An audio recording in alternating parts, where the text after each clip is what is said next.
Présumé Antiquité. Mésopotamie. Les Sumériens. Des sceaux cylindriques. Le sceau mésopotamien typique est un petit cylindre gravé de motifs décoratifs d'un diamètre de 1 à 2 cm environ et haut de 2 à 4 cm.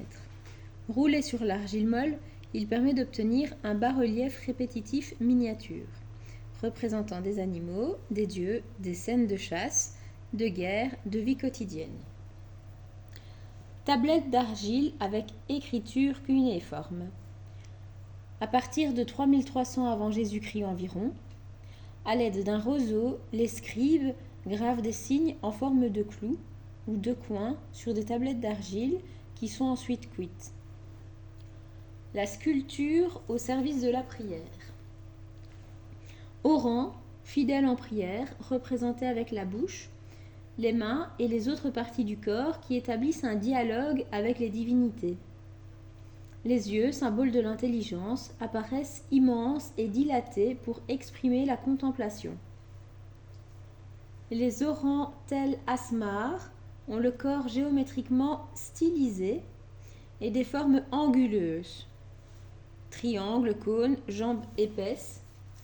Les statues sculptées environ 200 ans plus tard se présentent le crâne et la barbe rasée, avec un modèle et une musculature plus réaliste, comme celle de l'intendant Ebi-Il.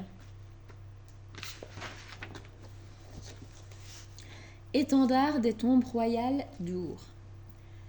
Petit tableau en bois à double face, dont les côtés sont composés d'une mosaïque en lapis-lazuli et en cornaline, incrustée de personnages en nacre.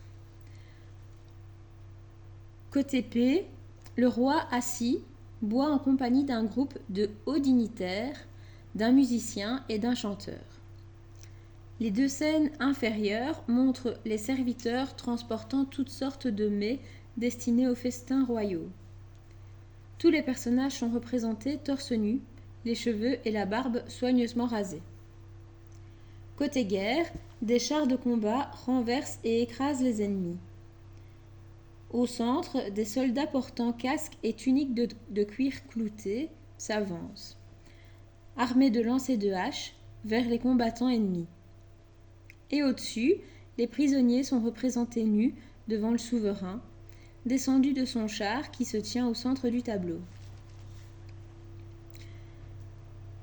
Ziggoura. La ziggoura, tour à étage, apparaît à Our vers 2100 avant Jésus-Christ. Cette construction aux dimensions imposantes, de 30 à 60 mètres de côté et de 40 à 100 mètres de haut, est constituée d'une série de plateformes superposées dont le nombre est variable. La ziggoura d'Our est composée d'une base rectangulaire. 3 escaliers se coupant à angle droit mènent au temple du sommet. La finalité des ziggouras reste floue. Désir d'atteindre le divin, observation des étoiles.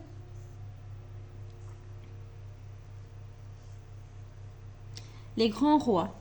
Sargon fonde une dynastie qui atteint son apogée sous le règne de son petit-fils Naram-Sin.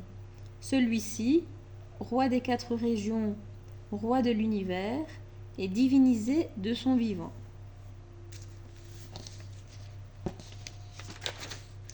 Point B. La Renaissance sumérienne. Vers 2150 avant Jésus-Christ, à Lagash, en Irak, le prince Gudea voue son règne à la célébration des dieux en construisant des temples où il place des effigies.